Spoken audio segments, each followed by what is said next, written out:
اس وقت کا جو بچہ گاڑی چلا رہا ہے وہ میجورٹی آٹومیٹک چلا رہا ہے.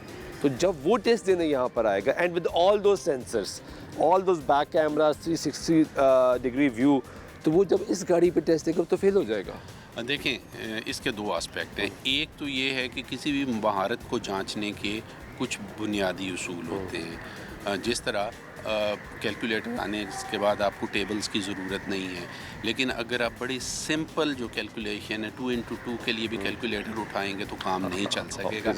سو مینول گاڑی کی جو بیسک مہارتیں ہیں وہ ریکوائرڈ ہیں. آپ آٹومیٹک گاڑی چلا رہے ہیں, آپ جو ہے سینسر سے لوڈڈ گاڑی چلا رہے ہیں, لیکن جو بیسک مہارتیں ہیں ہم وہی چیک کرتے ہیں, ہم اس سے زیادہ اس کو چیک نہیں کرتے.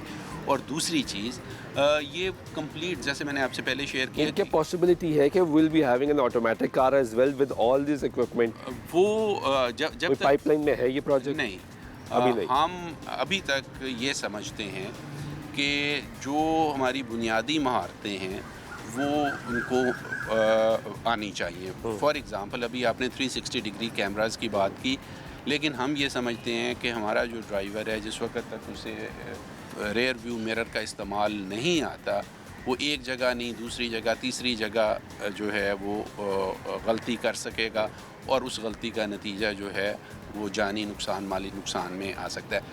اگر ہم اس لیول پہ آ جاتے ہیں اور ہمیں یہ خیال ہوتا ہے یا ہمارا جو ڈیٹا ہے وہ یہ ہمیں بتاتا ہے کہ پاکستان میں 99% لوگ جو ہیں آٹومیٹک گاڑیاں چلا رہے ہیں, اور ہمارے جو اس کے ساتھ سسٹمز ہیں, کورسپونڈنگ سسٹمز ہیں, وہ بھی اس لیول پہ آ گئے ہیں. ہمارے جو روڈ سائڈ بیریئرز ہیں, باقی ساری چیزیں ہیں, وہ بھی اس لیول پہ ہیں کہ آپ کو مینول کنٹرول کی ضرورت نہیں ہے. تو پھر ہم ضرور سوچیں گے کہ ہم اپنا ٹیسٹ بھی آٹومیٹک گاڑی پہ لیں. پھر تو اس کی کوئی لمٹ نہیں ہے, پھر تو اب ڈرائیور لیس گاڑیاں بھی آ گئی ہیں, پھر تو ڈرائیونگ ٹیسٹ کی ضرورت نہیں ہے, آٹو پہ گاڑی لگائیں اور گاڑی چل جائے گی.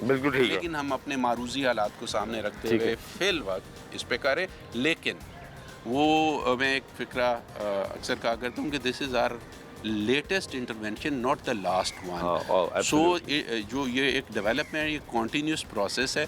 جوں ہمارے چیلنجز بدلتے جائیں گے ہمارا طریقہ کار بھی بدلتا جائے گا. آپ نے کہا کہ یہ سب جو ڈیٹا ہے وہ ڈیٹا بیس میں جا رہا ہے اور زیرو ہیومن انٹریکشن ہے, تو وہ کنٹرول روم کدھر بنے گا؟ وہ کنٹرول روم جو منی کنٹرول روم ہے وہ گاڑی کے اندر ہوگا. ہر گاڑی کے اندر ایک مائکرو پروسیسر ہے جس میں سافٹ ویئر ہے جو انالیسز کرنے کے بعد جو ہے پاس فیل کا میسج جو ہے ہمارے already existing driving licence management system میں بھیج دے گا. اس کی مانیٹرنگ کے لیے ہمارا ایک کنٹرول روم جو ہے ہم نے اسٹیبلش کر لیا ہے.